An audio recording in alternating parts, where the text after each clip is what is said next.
Yo, tapping in real quick. Something light, nothing major. Peace and blessings and all that. You know what I'm talking about? Nothing too crazy about this video either. You know what I mean? We just gonna sit here and chop it up for what it's worth for a few minutes about what I believe to be, at least for me anyway, my most confident picks on this card, UFC 311, as well as what I believe to be, at least for me anyway, my most confident underdogs on this card. Those that I believe have the most potential to bark and pop the fuck off. You know what I'm talking about? So, yeah, that's it, man. Nothing too crazy, and we gonna do it from right here, because, you know, they got me boxed in right now. Rocky slid in behind me. You know what I mean? Reyes slid over there. Zeus, he right down there. You know what I'm talking about? So, this is where we at with it for right now, man. You know what I mean? And I don't have none of my information as far as this card is concerned in front of me or anywhere in reach. So we just gonna run off the top with it, and you know, bear with me, man. Let's dive into these underdogs first. Let's get them out the way. Let's get this heavyweight division out the way, because heavyweights should be nowhere near our main plays, main bets, and main parlays anyway. You know what I'm talking about? And Jay Alton Almeida has already fumbled the bag up against a legitimate heavyweight who knows how to, you know, show resistance in the wrestling and grappling department. And I would not be surprised if he was to fumble the bag as another significant favorite up against Sergey. Sergey is nobody's chump. Stop, man. You know what I'm talking about? Like, yeah, he lost to Marcin Tybura in, like, his UFC debut or his second or third fight somewhere down in the beginning of his UFC run. But he came back and rectified that shit when they ran it back and got him out of there with quickness via submission. You know what I'm talking about? And, you know, outside of that, we could do without the Walt Harris, with all due respect to Walt, you know. We could do without the Walt Harris loss. But come on, Cyril Gahn, Tom Aspinall. I mean, you know, it takes a real special type of heavyweight, man. Especially right now. You know what I mean? Sergey's what, like 29? 30, you know, going on 30. Just now entering his prime, as solid as he's been, as well-rounded as he has been, as dangerous as he has proven to us that he can be. He is still now just entering his prime. And I believe, you know, Jay Alton at 33, 34, he's in his prime. That's prime time Jay Alton. He's shown us what he can do, but he's shown us what he can do up against Alexander Romanov in the heavyweight division. You know what I mean? What he can do against Derek Lewis. But even then, it's really like, what really can you do? Because you took Derek Lewis to decision in a 25-minute fight where you controlled him for like 22 minutes but couldn't find the finish. And with all due respect to Derek, he's head and shoulders. You don't have much of a neck, but man, 22 minutes of control time and you can't find the finish inside the distance at this level or over Derek Lewis on the ground. I mean, that says a lot to me, man. You know what I mean? Maybe not to y'all, but it says a lot to me. When you look at his run, his biggest win, in my personal opinion, when we're talking about heavyweights, because he ain't been up here at heavyweight. He's like 8-1 or whatever in the UFC, 5-1 as a heavyweight in the UFC. And, you know, nothing about them wins move me in any way, shape, form, or fashion, man. You understand what I'm saying to you? When he hasn't been in there with the Tom Aspinalls and the Cyril Gahns and the, you know, when he took that step up to Curtis Blades, another heavyweight who knows how to show resistance in the wrestling and grappling department, because that's the department he likes to do his best work in. We saw what happened. It didn't work out well for him. You understand what I'm saying to you? And I wouldn't be surprised if Sergey Spivak, you know, in pure polar bear fashion, was just too much for him. You know what I mean? In no way, shape, form, or fashion does he justify the price tag. I do not see this young man, you know, at 230 pounds at best, you know what I mean, coming in here and getting a prime time or entering his prime time Sergey Spivak, tipping the scales at heavyweight and just throwing him around, ragdolling him, you know, for 15 minutes and taking him down time after time, rinsing, repeating, and doing whatever you want to do. I don't see it happening. I do not see it happening. I can see him getting reversed in the very first exchange, and that be that with that. Let's get off of that, man. tread lightly on that fucking fight, man. You know what I mean? I like Sergey Spivak in that matchup because he's proven. He's battle tested up here at heavyweight. And, you know, Jay Out now made his biggest win is Biggie Boy. You know what I mean? But that's another one that, you know, you going in there and the threat of the takedown and all that on, like, if you're not standing and striking and cracking with Biggie Boy, and Biggie Boy's not the one who's trying to implement the wrestling and grappling, you know, Jay Alton, that don't impress me, but that is his best win at heavyweight, in my personal opinion, as of yet. You know what I'm talking about? And that's all, man. I like him to bark, though. I like him to bark, man. Benil Dariush, however you say Benil's last name, man. Watch the fuck out for Benil, man. I know people were low on him. You know, when he got the George Clooney going on with the hair, you know what I'm talking about? He got the salt and pepper and, you know, he just kind of stand there. You know what I mean? He don't look as physically imposing and, you know, ready to go like a Hanato Moicano. You know what I'm talking about? He doesn't do all the talking. You feel what I'm saying to you? He puts together a good body of work, man. And I know, you know, I've said it, man. You know, Hanato's on a 4-fight win streak and Benil's on a 2-fight skid. You know what I mean? So people look at that and they're like, but that 2-fight skid is Charles Oliveira and Arman Sarukian. What the fuck does Hanato Moicano do with Charles Oliveira and Arman Sarukian? Absolutely nothing but lose inside the distance, in my personal opinion. So let's not look too deep into that. Let's look into the 4-fight win streak he's on and the 8-fight win streak that Benil was on prior to the 2-fight skid. Because if Hanato was coming in here to fight Charles Oliveira or Arman Sarukian, I think we all could agree that his 4-fight win streak would be coming to a fucking halt. You know what I mean? But everybody wants to make the case that he's going to take his 4-fight win streak to a 5-fight win streak because Benil's on a 2-fight win streak. But this 4-fight win streak, the best name, I guess, is Jalen Turner, because I'm not going to give Benoit Saint Denis that much respect. I don't think he's that good. You understand what I'm saying to you? I think he's dangerous. I think he can crack, but I don't really think he's that good, man. You know what I'm talking about? If you can weather his storm, you know what I mean, and start to, you know, control the motherfucking pace, man, you can really start to slow him down and fuck him up and just crumble him up, you know, crumble him and get him out of there. So I'm not high on Benoit Saint Denis. Jalen Turner, you know, whatever. If you want to say Jalen Turner or Benoit Saint Denis, I mean, if you want to put them at the same level, whatever y'all want to do. Whatever y'all want to do. I'm not impressed by either one of the four, though. You know what I mean? It's Brad Riddell started his run, I think, and then Drew Dober.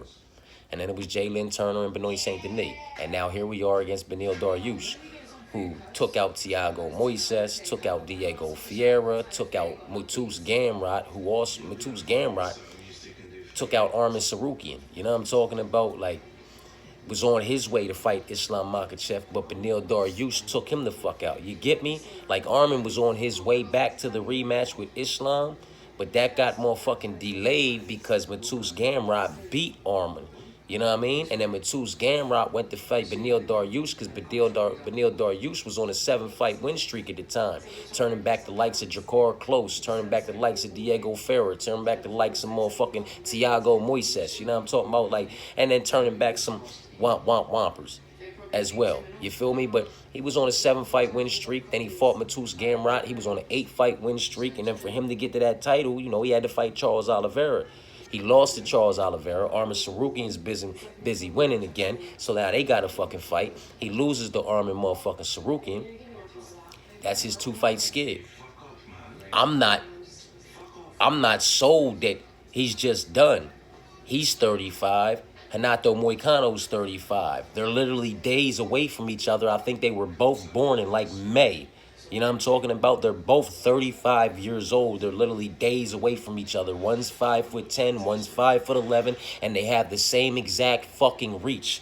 Do you understand what I'm saying to you? One's on a 4-fight win streak. One's on a 2-fight skid that was prior to that on an 8-fight win streak. And in that 8-fight win streak, he accumulated wins over names that were better than anything that's over here in the 4-fight win streak that Hanato's been on. It's the 2-fight skid that's got everybody going, man, no, I don't know, man, I do. I think Benil's going to go in here, you know, and Just be better absolutely everywhere. You know, maybe kind of like a compare it to a Christian Rodriguez and Austin Bashi. Like he's just going to be better everywhere. You know what I'm talking about? And he's going to get the unanimous decision. And I wouldn't be surprised if he found the finish. Like I'm high on Beneil, man.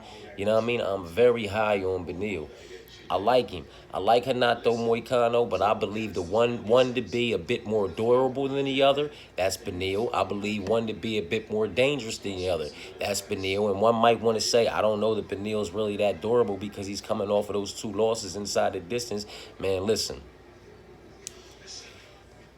The level of opposition that those losses come from. It's Charles Oliveira, man. It's Armin Sarukian. It's not too many motherfuckers that they don't get out of there inside the distance or via unanimous decision, man. So those 2 losses mean absolutely nothing to me as far as this level of opposition is concerned. Beneil Dariush and Renato Moicano. Because Renato Moicano is not an Armin Sarukian, unfortunately for all the Renato Moicano fans. He's not an Islam Makhachev, and in my personal opinion, he doesn't get past him a 2-scam rock. One thing has nothing to do with the other, but it's all worth consideration. And I'm telling you, man, I like Beneil Dariush to bark.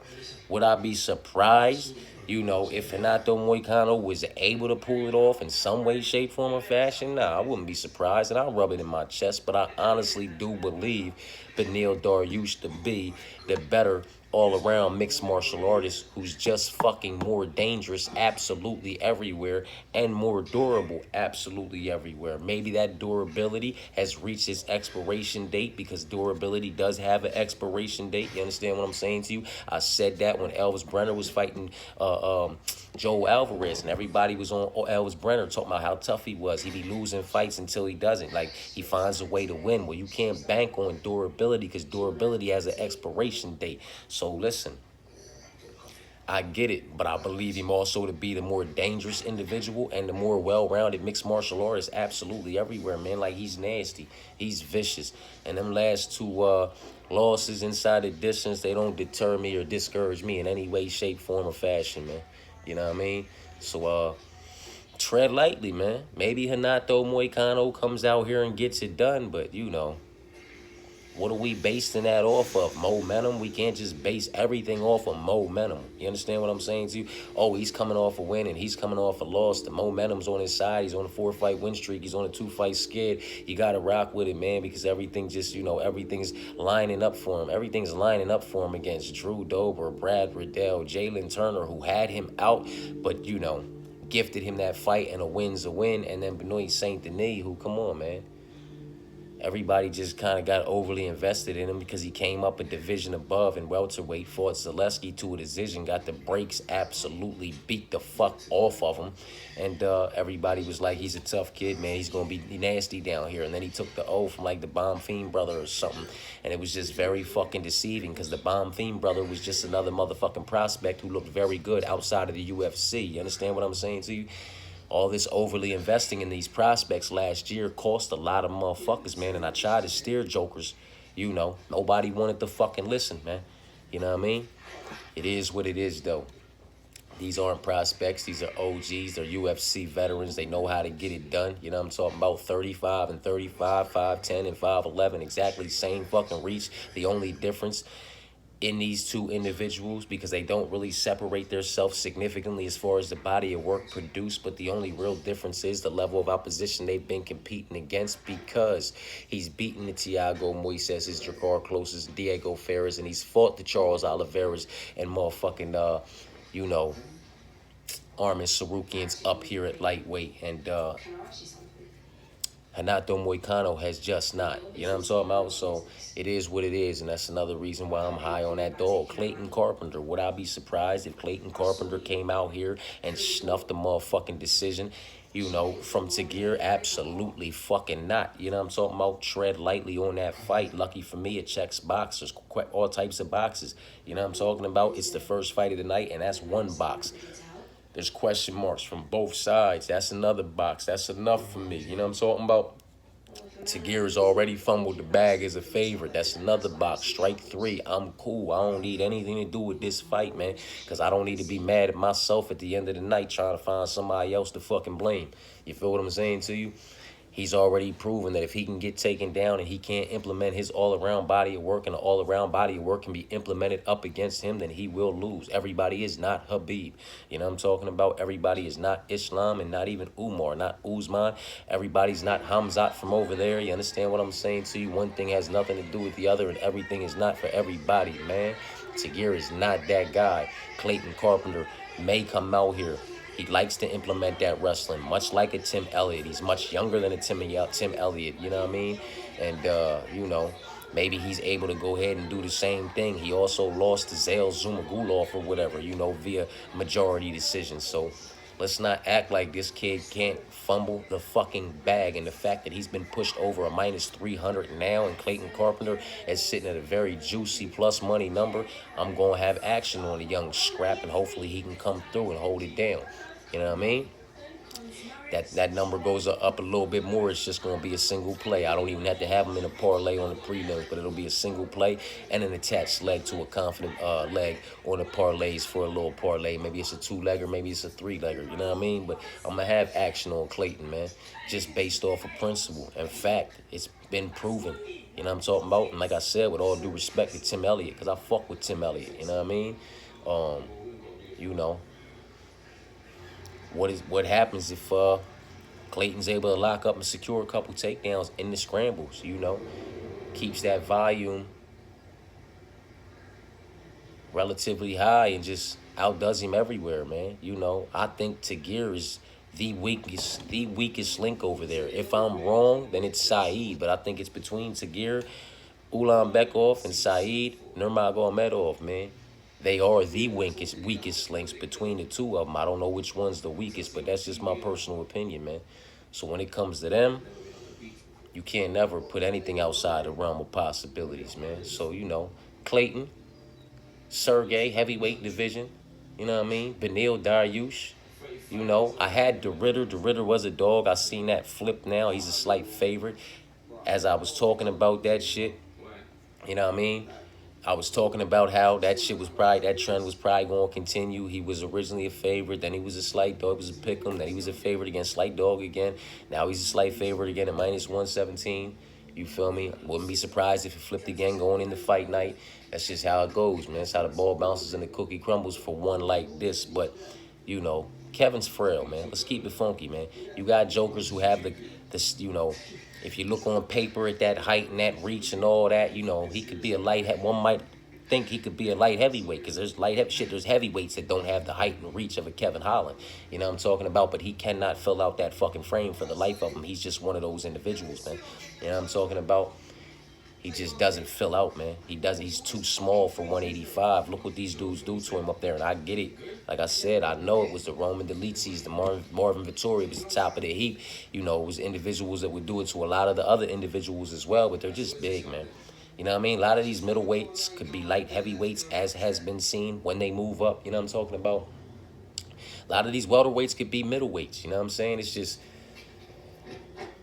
it is what it is. I believe the Ritter to be a solid 185er that could be a solid 205er. You know what I'm talking about? Like, he's probably about the same fucking size as Yuri Prohashka if he doesn't fill out a little bit bigger. Like, the Ritter's big, man.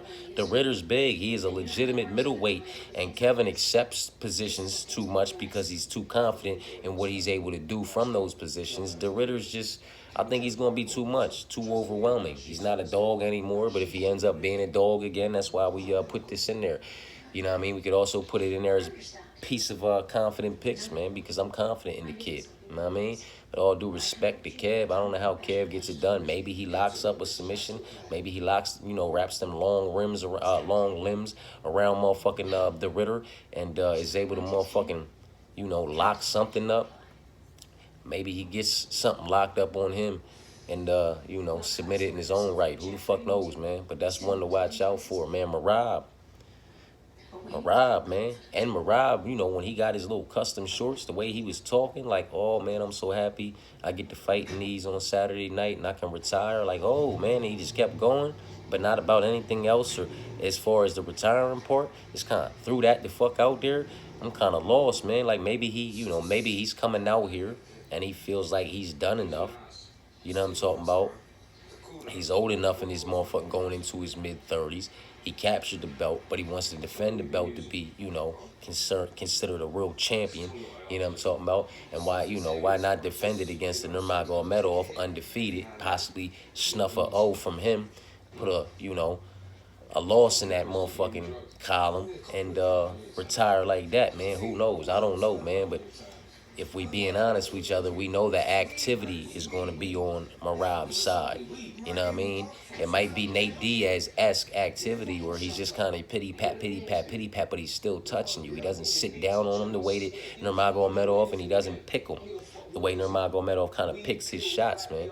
I can see him, you know, outpointing Nurmagomedov and outlanding Nurmagomedov, man, like 2.5 to 1. You know what I'm talking about? Over the course of the first 3 rounds while mixing in takedowns. And, he'll go 11 for 49 on fucking takedowns. He doesn't have to get them. It's just the mixture. It's just the activity. It's just the continuous pressure. You know what I mean? And what if, Nurmagomedov is out there looking for his shots, looking for his openings, finding his reads, getting his time down, doing what he does, but he's getting pity-patted on. You know what I mean? And he finds himself down going into the championship rounds, going into the 4th and 5th round. He finds himself down, maybe 3 rounds to none, maybe 2 rounds to 1. So he needs the 4th round to go into the 5th round, 2 rounds apiece. And if he doesn't get that or it's close, then he's going to, think that he needs the fucking finish. I can see him down 2 rounds to 1 going into the 4th round. I can see him down 3 rounds to none just based off activity, if we're being honest with each other. You know what I mean? This joint ain't over in Abu Dhabi or anywhere crazy. You know what I mean? This thing is in Los Angeles, man. This is in the Intuit Dome. If anybody has home field advantage, it's Merab, in my personal opinion, with those judges and those refs and all that shit, man. You know what I mean? But all of that bias shit aside, man, I think the volume's on his side. It's proven that the volume's on his side. You know what I mean? He lands 200 and something out of 400 and something over the course of 5 rounds up against, Sean O'Malley, and old boy lands 100 and something out of 200 and something over the course of 5 rounds up against the motherfucking Corey Sandhagen. One thing has nothing to do with the other, but it's all worth consideration, and they're only 2 very, as far as styles or stylistic matchups are concerned, those are the only 2 that I could get that are relatively close for me to get a comparison on. You know what I mean? Like the way that they had to go about fighting this young man. Corey Sandhagen more diverse in the striking department, man, than a Umar. Sean O'Malley more diverse in the striking department than a Merab. You know what I mean? They had to mix in that all around body of work. They had to stop them from being able to do so. And Merab is just proving that he's higher volume and a lot more activity. And I only keep being redundant about that and keep saying that because that higher volume and that, more activity could be what has us going into the 4th round with Umar down at the very minimum 2 rounds to 1. So he's going to need that 4th round. And if that 4th round, we know Merab's not slowing down and now Umar needs it, he could be a bit more, he might not be so technical. He might get a bit more reckless, might get a bit more aggressive. You understand what I'm saying to you? With that aggression comes the recklessness. You know what I'm talking about? And it could really go left for him. And then he could need that finish in the 5th round because he could be over there in his corner. And they're like, man, listen, we was down 2 rounds to 1 going into this round. Now we might be down 3 rounds to motherfucking none. At the bare minimum, we're 2 rounds apiece tied and we need this finish or we need this round. Get out there and get this done. What happens if we find ourselves there and Umar can't get it done? Merab, remains the fucking champion, and maybe he takes his gloves off and just retires because he made it to the title. He defended the title against the Nurmagomedov, an undefeated Nurmagomedov, and maybe that's enough for him. You know what I'm talking about? The way he said when he looked at them damn shorts, go watch that video. Oh, I'm so excited. I'm so happy I can fight in these on Saturday night and retire. And then just started talking about other things, not about the retirement, not about certain date of retirement, later down the road retirement. It just kind of fucked me up. I'd watch out for that fight, man. I think Islam is good against Arman because I think Islam is kind of like John Jones-esque in the fashion that,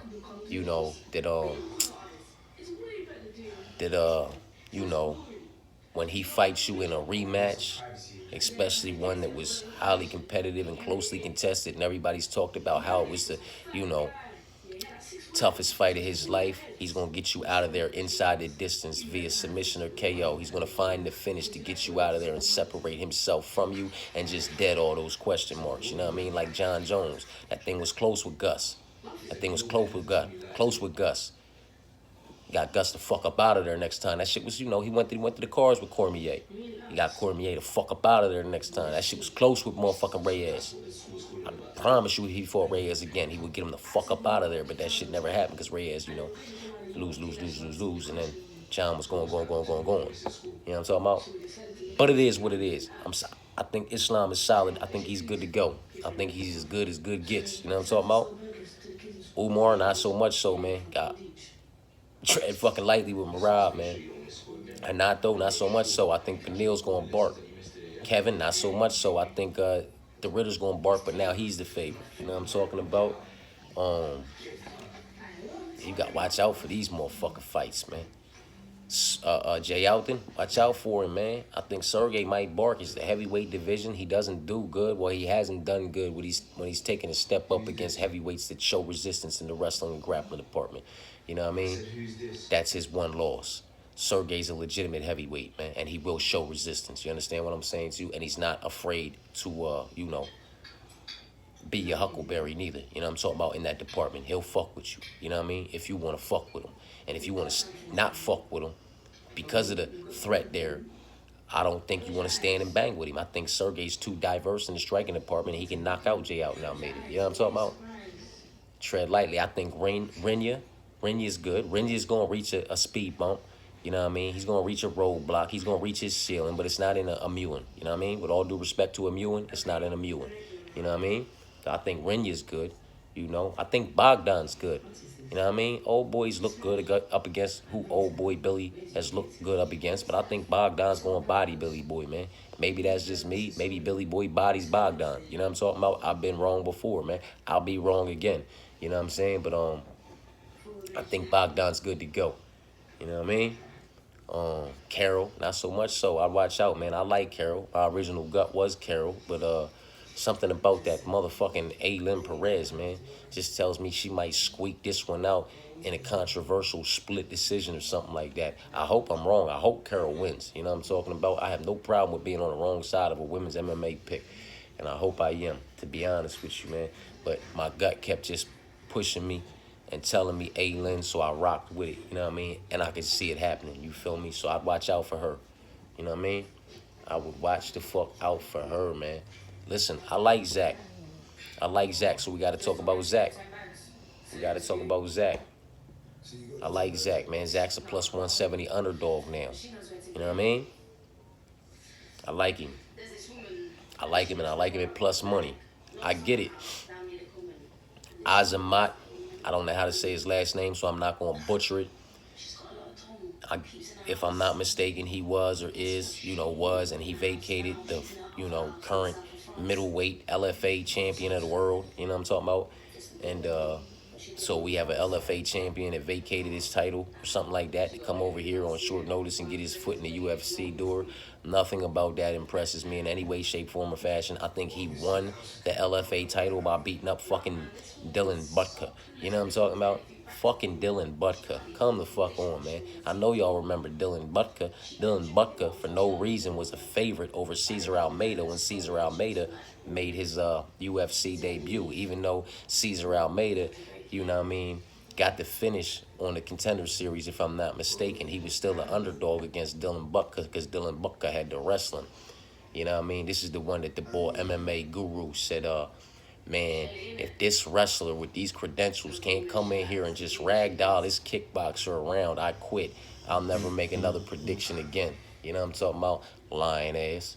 You know what I mean? Because I know what didn't happen, and I know what did happen. He ain't throw nothing around, and Caesar got that one done and got him up out of there. You know what I'm talking about? But that's who he beat, though. You know what I mean? Like, he beat a Dylan Butka to get the title. If he didn't beat Dylan for the title, he fought Dylan to defend the title. Like, the level of opposition that this dude Azamat's been performing against. Now, listen, the level of opposition that Zach's been performing against. Whoo! I'm talking about ain't shit either. You know what I mean? Ain't shit either, with the exception of maybe one or two. His last couple fights, maybe you could say that was it's a higher level of opposition than what he had been competing against, like 9-24, dumb shit. 0-0, 0-1, 0-2, 9-12, like dumb shit. He ain't really beat nobody like that in his 8-1 run either. So this is, very much a 8-1 prospect up against an 18-3 prospect. The only thing that I like about the 18-3 prospect is the team, but I can't base this just off the team. You know what I mean? I can't base it just off AT&T, American Top Team.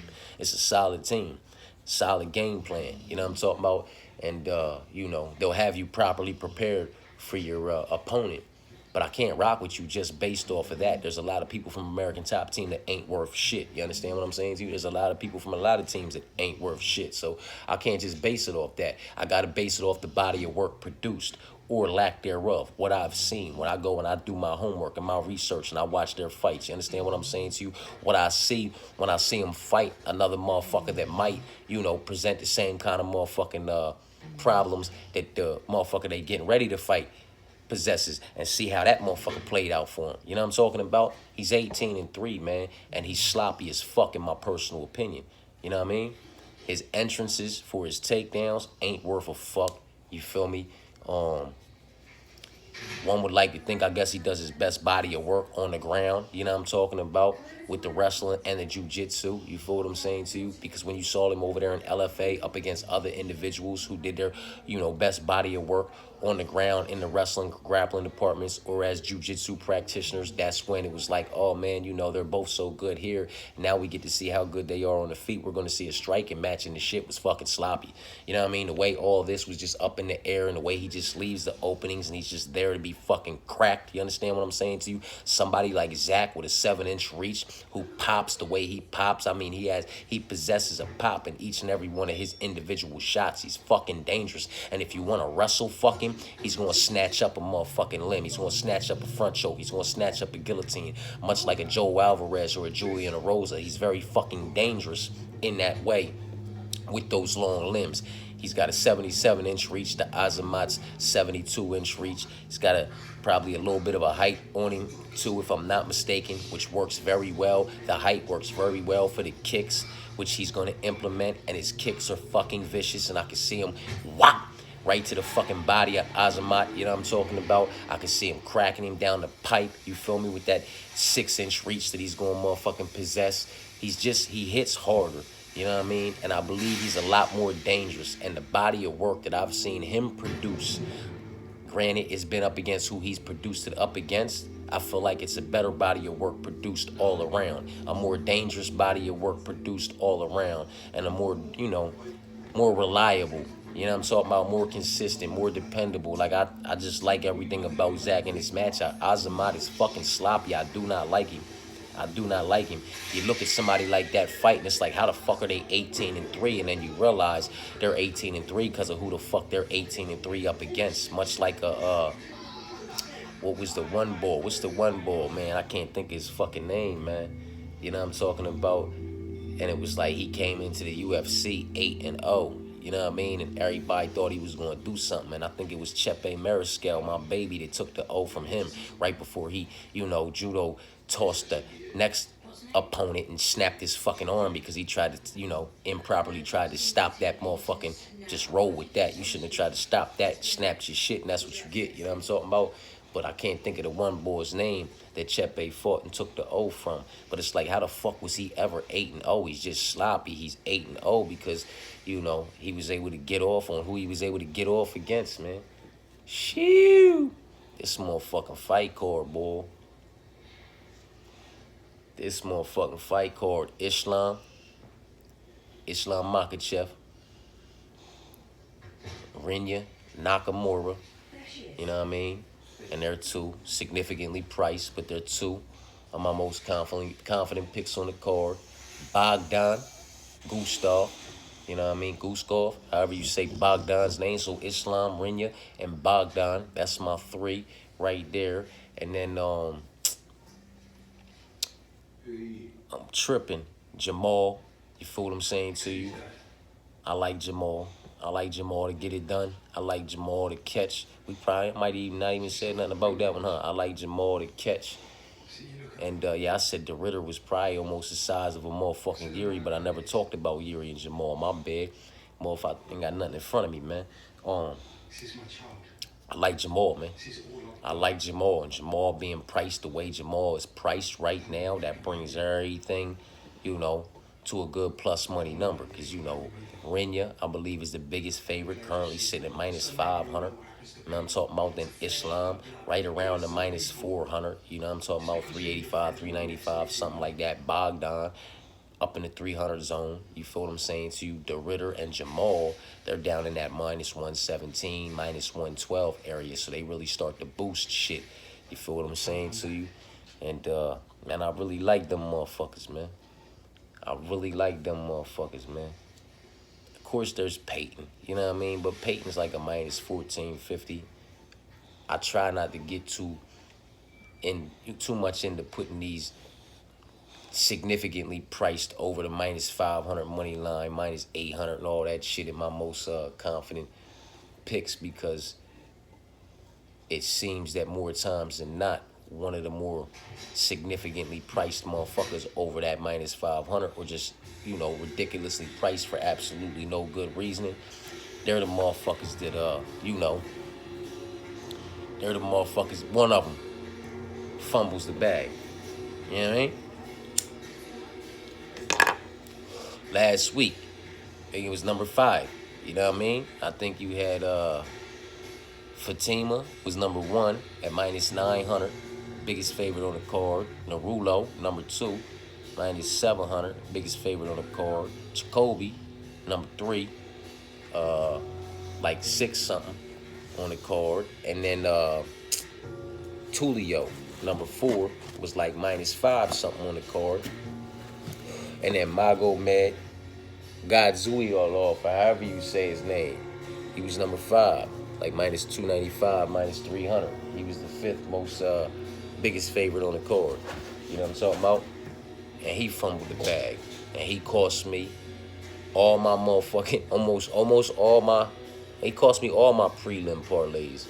It's like a fucking dummy. I didn't go to other. I ain't swap out with Bruno, and that's on me. You know what I'm talking about? And he cost me on a few of my main card parlays, like my haymakers, you feel me? It was my main card plays that came through for me. You know what I mean? Dog plays and main card plays. Other than that, shit went out the window. Like, I was good on the Bunes, Philippe play, the Punaheli play, the Christian play. Then I was good on my motherfucking 4-leg play on the main card, which was Punaheli, Christian, Roman, and Caesar. But then my 5 legs went out the window because my 5th leg was Carlston, my 6th leg was motherfucking Hebosh, you know what I mean? I had a couple 4-leggers and 5-leggers go out the window that had Carlston in them, that had nothing to do with Magomed. Then I had shit that had Magomed and Carlston in them. So it is what it is, you know what I mean? It is what it is. But I like who I like on this card, man. You know what I mean? I like Islam, and I like Renya. I don't see them losing. I like Bogdan. He's very reminiscent of Volkan Ozdemir. And I can see him having the kind of career over here in the UFC that is long extended, like a Volkan Ozdemir. And his current opponent, not so much so. Billy Boy, he's more of like a Tafa brother than me, like a Junior and a Justin. He's just not going to be long-lived over here, you know what I mean? He might have 1 or 2 exciting fights. He might not get the opportunity to after Saturday night. Who the fuck knows? But I like Bogdan, man. So give me Islam, give me Renya, give me Bogdan, give me the Ritter. Because the Ritter, man, he's a legitimate middleweight, man. Legitimate 185er. You know what I mean? Could be a 205er. Kev, not so much so. He's a 170er that has the frame of like a motherfucking what was that 155er? Everybody can't think of his name. Tall ass motherfucker, 6'3", 6'4". Justin Gaethje face planted him. Quite a few people did anyway. Kevin Holland reminds me of him, man. You know what I mean? He's just not built for this division. The Ritter is, you know what I mean? So I like the Ritter. I like Jamal, man.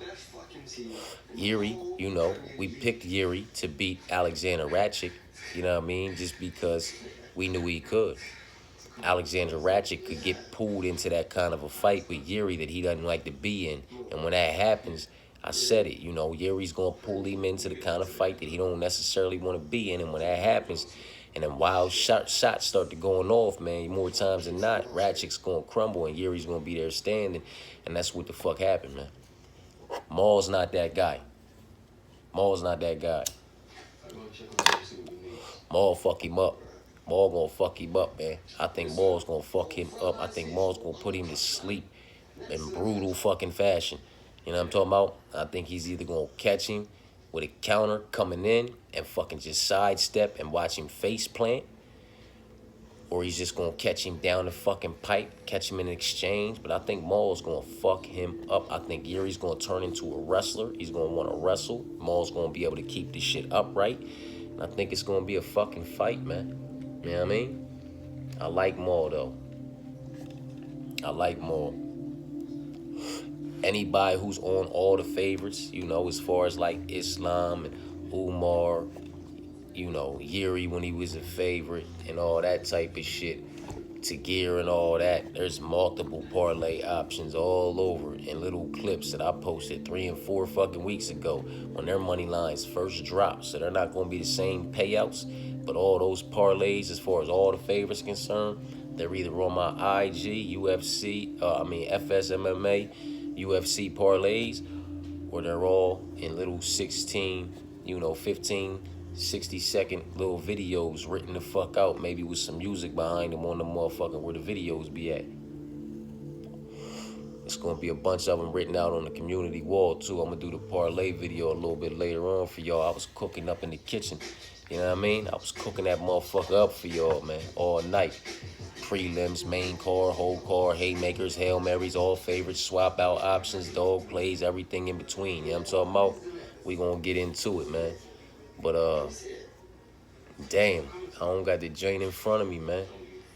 I hope I ain't missing nobody as far as, confident picks and all that. I can't be, right? Or I'd remember them if I was that fucking confident in them. Shit. Who do I like to play the role of Philippe Booms, Punahele Soriano, and Christian Rodriguez this week? Philippe Booms was like a plus 143. That's like right around where Beneil Dariush is, right? I can see Beneil getting a finish. Beneil is not any of these other individuals that he has ever fought, and Beneil's dangerous. He's not Jalen Turner, and that finish presents itself, he will snatch it the fuck up in any way need be necessary. So I can see Beneil playing that role. Soriano, he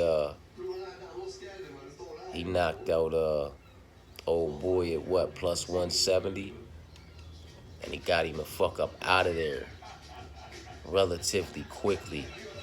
And at plus 170 this week, I can see Zach Reese doing that to Billy. You know what I mean? And Christian Rodriguez at over the plus 200.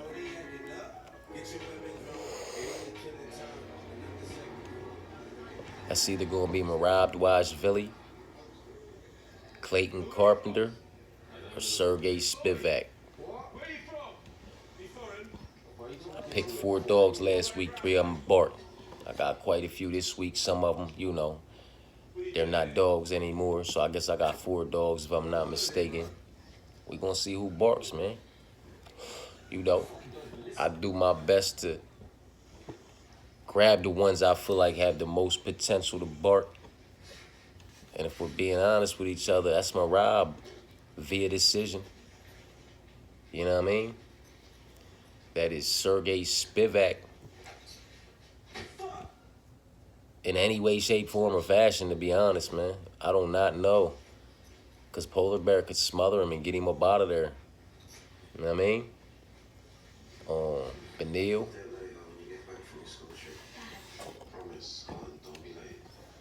I just don't know why he's an underdog. He could make that shit look easy. Or maybe I'm just dead ass wrong. And it's Hanato Moicano's time. You know what I mean? Oh, and I sided with the dog for that level of women's MMA. I sided with Aileen Perez. Hey, man. It is what it is, man.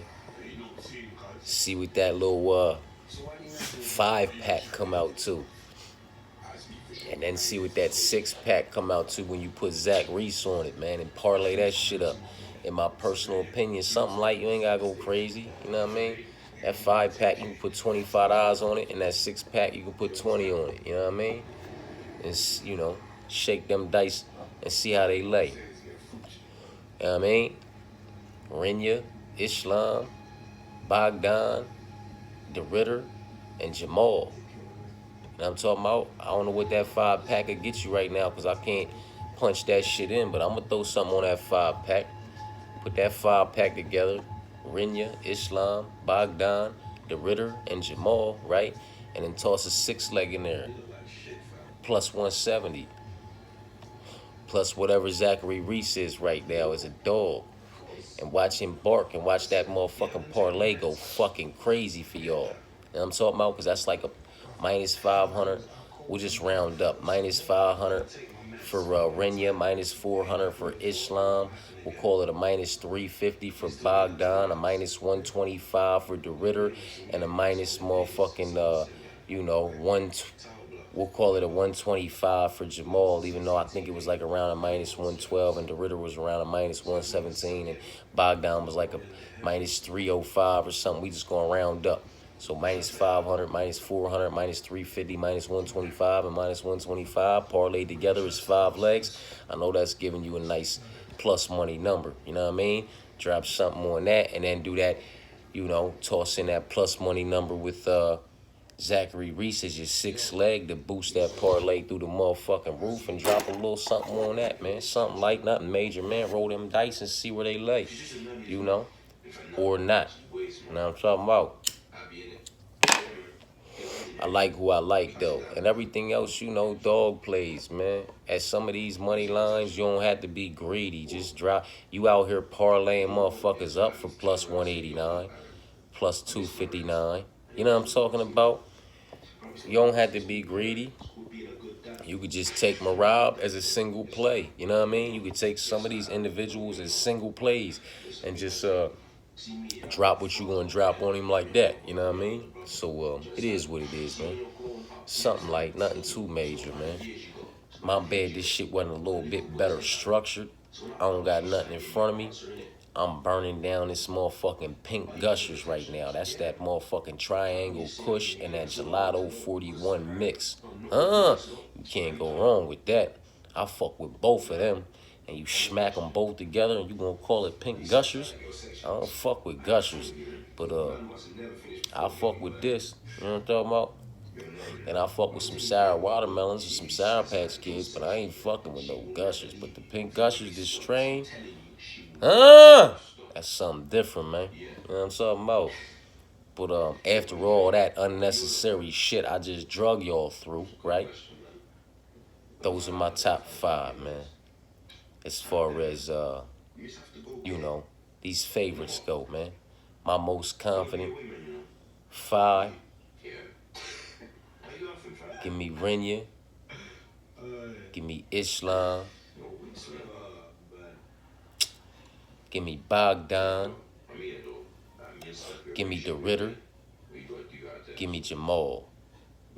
And I want to put Zach in there, but he's a dog. So my most confident dogs. Give me Zach. Give me Benil. Matter of fact, give me Benil. Nah, give me Zach. Give me Benil. Give me Benil. Give me Zach. Who don't give a fuck? They right up there in the top 2. Give me Zach. Give me Benil.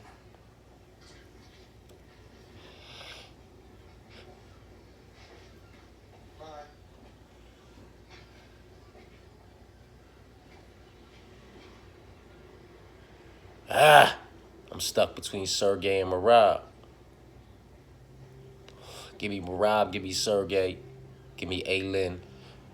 Yeah, I'm talking about, and I don't think I got no more dogs because the other one swapped the favorites and shit. You feel me? Just one swapped to a dog. And that was that. I hope that's that with that. If not, you know, I'll tap back in the comment section and talk about what the fuck I forgot while I'm sitting here with nothing in front of me, not properly prepared. You know what I mean? But you see, if 40 diabetes in 49 motherfucking seconds, my baby ain't moved, not a bit. Just, you know what I mean? Just the way she nuzzling the fuck up into me, that's it. Rocky skated, man. Look at Rocky, man. Rocky went and got himself a motherfucking pillow and all that. Huh? He said, fuck the dumb shit, man. Y'all got me squished up back this motherfucker, man. I'm out of here, man. Zeus down there in front, but Ray Ray, she's still right here, man. My baby not going nowhere, you heard me? She locked the fuck in. So it is what it is, man. I appreciate y'all for tapping in, man, for what it's worth. I appreciate y'all for rocking out with me, dealing with my bullshit, you know what I'm talking about. And that's it, man. Those 5. For what it's worth. You know what I mean? Renya and Islam and Bogdan, the Ritter and Jamal, and I like Zach as a dog. Benil, Marab, Sergey, Aylin, fucking Clayton would probably come in next, you know. I like who I like, and I'm gonna roll the dice. I'm gonna tap back in a little bit later on tonight, man, and you know, we gonna talk about these parlays, man, for the prelims, for the main card, for the whole card. All favorites, haymakers, Hail Marys, swap out options, dog plays, you know what I'm talking about? And it's absolutely necessary to do these parlays, at least for me anyway. I'm a degenerate and I like to win. I like to cash out in some way, shape, form, or fashion. So I put parlays in that are strictly for the prelims. That's it, just for the prelims. Ain't nobody from the main card in them motherfuckers. Just early prelims and prelims. That's it. When the early prelims and prelims are over, I'm either already cashing tickets or I'm not, and I'm on to the main card and what I have left for the whole card, possible dog plays, haymakers, Hail Marys. You know what I'm talking about? Because I do parlays just for the prelims. There's 8 fucking fights. Why wouldn't you just go ahead and try to secure a bag before the main card even fucking starts? You have 8 fights to do so. You know what I'm talking about? So we're going to talk about them 8 fights in the prelim parlay section. You know what I'm talking about? And I urge y'all to go lock in some prelim parlays, man. Too many motherfuckers last year was tapped in when I was live watching the fights, or would tap in after the fights and talk about how, oh man, I need this one or my night's over. What do you mean? You have 4 or 5 people secure the bag on the prelims. You're waiting for one on the main card for your 6-leg parlay, and that one on the main card fumbled the bag. Now everything's out the window. Those 5 legs should have been locked in as a 5-leg parlay on the prelims. Then you should attach that 6-leg from the main card and did your 6-leg parlay for the whole card. You feel what I'm saying to you? Fuck that shit, man. So prelim parlays, man. And we gonna talk about main card parlays. There's 6 fucking fights. We gonna do main card parlays. You know what I'm talking about? Then we're going to talk about the mix and mingle with individuals from the main card and individuals from the prelims, and we're going to do our whole card parlays. You know what I mean? All favorites, swap out options applied where I feel like absolutely necessary. Maybe some dog plays. We're going to cover everything. It's up to y'all to do what y'all do as far as putting in what y'all put in. But I'm coming, Zeus. Hold tight, man. Prelims, main card, and then individuals from the prelims and the main card for your whole card. You understand what I'm saying to you, man? You do it like that, you gonna smack more times than you won't, man. I promise you. Appreciate y'all for tapping in. As y'all hear, I'm being called, man. So I gotta tend to these dogs. Peace and blessings.